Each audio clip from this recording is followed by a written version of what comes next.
Hello everyone, good morning. তো second part নিয়ে অনেক দিন পর চলে এলাম।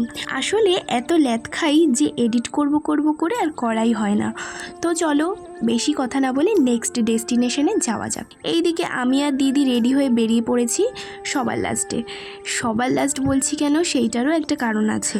আসলে সবাই অনেকক্ষণ আগে রেডি হয়ে চলে গেছে, আমরা দুজনই এত লেট করি যে আমাদের রেখে সবাই চলে গেছে। তাও আমার একটু ওর থেকে কম সময় লাগে, ওর একটু বেশি সময় লাগে। তো আমরা আজ দুজনা সেম ড্রেস পরেছি। তোমরা কিন্তু কমেন্টে জানিও আজকে আমাদের দুজনকে কেমন লাগছে। যাই হোক, এরপর আমরা লঞ্চে উঠে গেছি আর এইদিকে সবাই বসেছিল।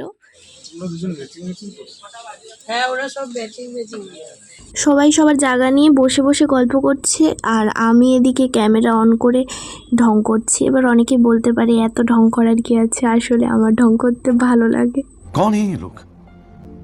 कहाँ से आते हैं? তারপর বাবিনকে বললাম তুইও আয় আমার সাথে একটু ঢং কর। আর ওর তো আরেক অবস্থা, ঠান্ডায় পুরো নাক ফুলে গেছিল।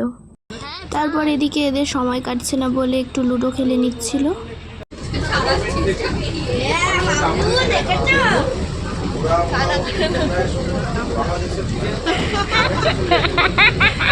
2000 years later. এরপর আমাদের সকালের টিফিন চলে আসে। পুরো হা করে ঢোকা মুখে।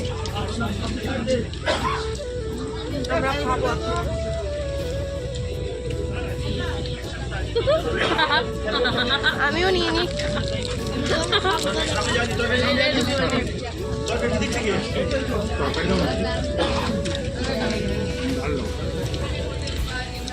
সাথে আবার একটা ডিম সেদ্ধও দিয়েছে।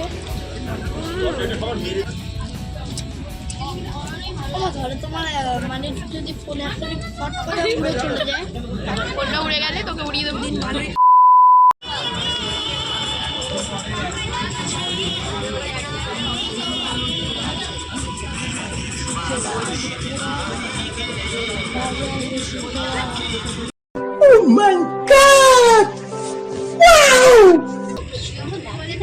এটা কিন্তু আমরা মোহনা ক্রস করছি। মোহনা নাকি? মোহনা পাঁচটা নদীর ওই দিকটা তো দেখাই যাচ্ছে না, এই দিকটা দেখাই যাচ্ছে না। ওই যে একটা ছোট্ট মানে নৌকো, ওই যে একদম পুচকে। সম্পর্কে জেনে যান, যার জানার প্রয়োজন নেই কথা বলার ইচ্ছা সামনে চলে যান, কারণ আপনার জন্য আরো দুজন জনের ডিস্টার্ব হয়। কারণ আমি একা বলবো, আপনার সবাই শুনবেন। এবার আপনারা যদি কথা বলেন তাহলে আমি আপনাদের কথা শুনবো। কালকে সারাদিনে আপনাদের কথা শুনেছি, আজকে আমার কথা শুনতে হবে। এবার সুন্দরবনে এখানে এই নদীতে, এই সুন্দরবনে 128 রকম মাছ পাওয়া যায়, 29 রকম কাঁকড়া পাওয়া যায়, 26 রকমের সরীসৃপ পাওয়া যায় এই সমস্ত দ্বীপে, এই সমস্ত নদীতে। এবারে বলি কুমির, এখানকার সবচেয়ে জলজ ঘাতক প্রাণী হলো কুমির। কুমির হলো সুন্দরবনের সবচেয়ে বড় ব্যারোমিটার।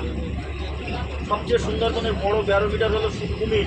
এটা প্রশিক্ষণ দিয়ে পাওয়া গেছে যে এবছর কুমির যে অঞ্চলে ডিম পেড়েছে, ওরা তো নদীর চড়েই ডিম পারে, সাগরের চড়ে বালির মধ্যে ডিম পারে। দেখাচ্ছে এবার যেখানে ডিম পেড়েছে জল তার থেকে নিচে আছে, আগামীবার যেখানে ডিম পাড়ছে জল তার থেকে নিচে আছে। হয়তো উপরে উঠে যাচ্ছে ডিম, কিন্তু জল ডিম সেখানে নিচে থাকবে। দেখা যাচ্ছে এই করে ডিমের আপ ডাউন খুঁজে 10-15 বছর পরে, 10-20 বছর পরে দেখা যাচ্ছে কুমির যেখানে যত বছর আগে ডিম পাড়ছে ঠিক জলটা তার নিচে থাকবে। প্রতি বছর কিন্তু একই লেভেলে ডিম পাচ্ছে না। দেখা যাচ্ছে এবছর দেখা যাচ্ছে এইখানে বেড়েছে, সামনে বছর আরও 10 ফুট উপরে গিয়ে ডিম পাচ্ছে, পরের বছর আরও 5 ফুট নিচে এসে ডিম পাচ্ছে। সে যে লাইন দিয়ে ডিম পাচ্ছে যে বছর দেখা যাচ্ছে জল তার থেকে নিচে থাকছে। যে বছর দেখা যাচ্ছে অনেকটা দূরে গিয়ে ডিম পেড়েছে, জল ওই প্রায় কাছাকাছি চলে গেছে, অত ডিমের কাছে হয়ে। এ থেকে বোঝা গেছে কুমির একমাত্র জানতে পারে সুন্দরবনে এবছর কতটা জল বাড়বে ব্যারোমিটার হিসাবে, জল দেওয়ার মাপার জন্য। যে ইন্ডিয়ার মধ্যে ঢুকেছে, ইন্ডিয়ার পতাকা ডাইনে, কারণ সবাইকে ডাইনে সেলেক্ট করতে হয়। ইন্ডিয়ার পতাকাকে ওরা সম্মান জানাচ্ছে। ওরা যখন বাংলাদেশ যাবে ওদের পতাকা ডাইনে যাবে, আমাদেরটা বাঁয়ে আসবে। ওই দেখুন সবার কিন্তু ডাইনে লাগানো আছে। যে মাঝি বসে আছে, যে ড্রাইভার বসে আছে তার ডাইনে থাকবে কিন্তু সেই দেশের পতাকা। শুধু ইন্ডিয়া বললাম না, সেই দেশের পতাকা, যে দেশে ঢুকবে সেই দেশের পতাকা থাকবে। এগুলোতে প্রচুর মাল ভর্তি আছে, এগুলোতে মাল ভর্তি আছে বলে এরা ভাটার টানটায় দক্ষিণে যাচ্ছে, মানে আমাদের বিহার বেঙ্গলের দিকে যাচ্ছে, এরা যাবে পূর্বে। জলটা যাচ্ছে এখন দক্ষিণে, এরা যাবে পূর্বে, যার ফলে জলের প্রেশার আছে, এরা এগোতে পারবে না। 2,000 years later. এরপর চলে এসেছিল গরম গরম আমুদি মাছ ভাজা। জানো তো ওই কাকুটা একটু আগে বলছিল যে আমরা আগে যেই দ্বীপটাই ছিলাম তার নাম গোসাবা কেন হয়েছে, কারণ নাকি গরু, সাপ আর বাঘ একই দ্বীপে থাকে বলে ওই দ্বীপটার নাম গোসাবা। আর এই দিকে আমরা লঞ্চের থেকে নেমে পড়েছি, আর দেখো আমার সানগ্লাসটা পরে গিয়ে একদিকে টাল হয়ে গেছে। কি আর করা যাবে, গরিব মানুষ, এটা পরেই যেতে হবে। এরপর একটু এগোতেই দেখলাম একটা বড় মার্কেট রয়েছে। আর এই জায়গাটার নাম তো তোমাদের বলাই হয়নি, এই জায়গাটার নাম ঝাড়খালি। আর আমরা এখন যাব ওয়াইল্ড অ্যানিম্যাল পার্কে।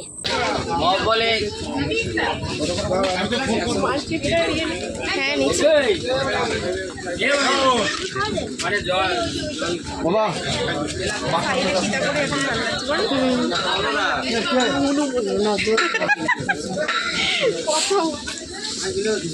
জামা কাপড়ের দোকান এখানে কিছুই নেই।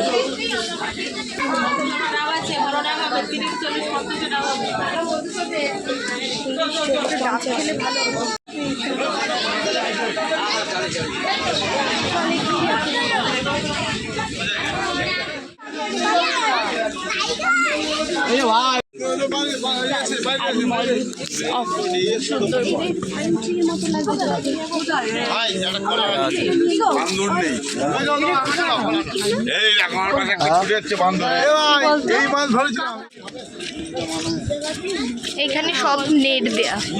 ঠিক আছে।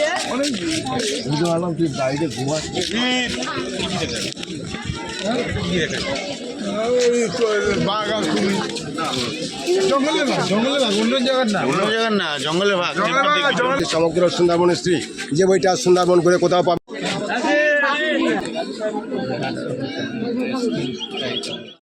তো আমরা পার্কের ভিতরে ঢুকে গেছি, আর এদিকে দেখো দিদি ফটো তুলতে তুলতে ওর ফোনই ফেলে দিয়েছে।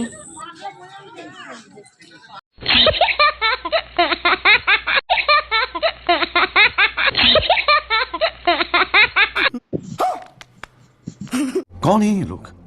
कहाँ से आते हैं ये? আরে মরা মনে হচ্ছে,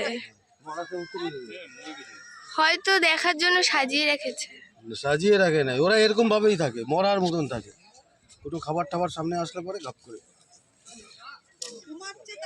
আর এই দিকে সবাই বাঘ দেখেছি বলে চিল্লামিল্লি করছিল, কিন্তু আমি তো বাঘ কোথায় খুঁজেই পাচ্ছিলাম না। তারপরে সবাই বলছে দেখ ওইখানে আছে, কিন্তু আমি তাও দেখতে পাচ্ছিলাম না। যে ওটা কুমির, কাগজের নিচ দিয়ে দেখা যাচ্ছে যেটা।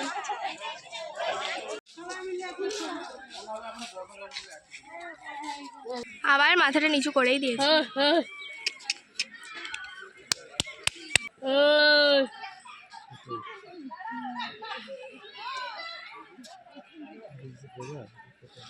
এবার বোঝা যাচ্ছে, অনেকটা জুম করো, বোঝা যাচ্ছে।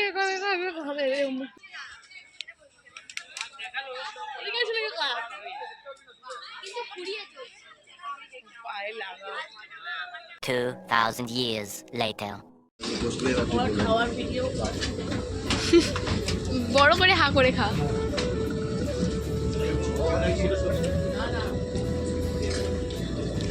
সবাই দেখেন আমি আজকে লেবু মাখবো। সবাই দেখেন বলে। তো আজ লাঞ্চে ছিল ভাত, ডাল, স্যালাড, বেগুন ভাজা, ফুলকপির তরকারি, পাবদা মাছ, ভেটকি মাছ, চাটনি, পাঁপড় আর হজমোলা। তো আমি চাটনি খাই না বলে আজকেও চাটনি নিইনি, ওদের থালা থেকেই দেখিয়ে দিলাম।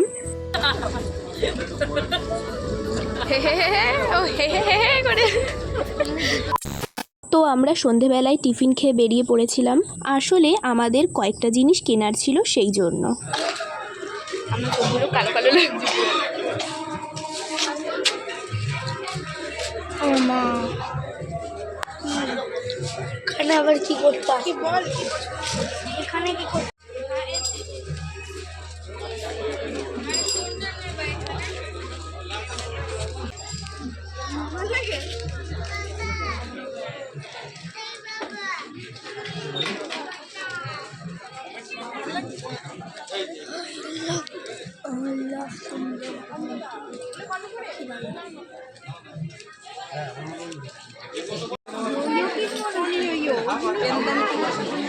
আমাদের ওখানে এটা ট্রেন রাখা।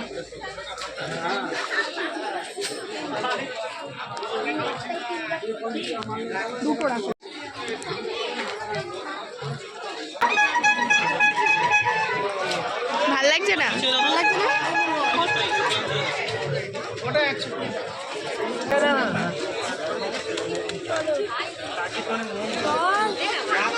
এরপর মার্কেট থেকে ফিরে দেখি সবাই আগুন জ্বালিয়ে বসেছিল, কারণ অনেকটা ঠান্ডা ছিল তো সেই জন্য। এই যে সিঙ্গার গান করছিলেন করেন। হ্যাঁ, 4টা দেখে গানটা বন্ধ করে দিলাম।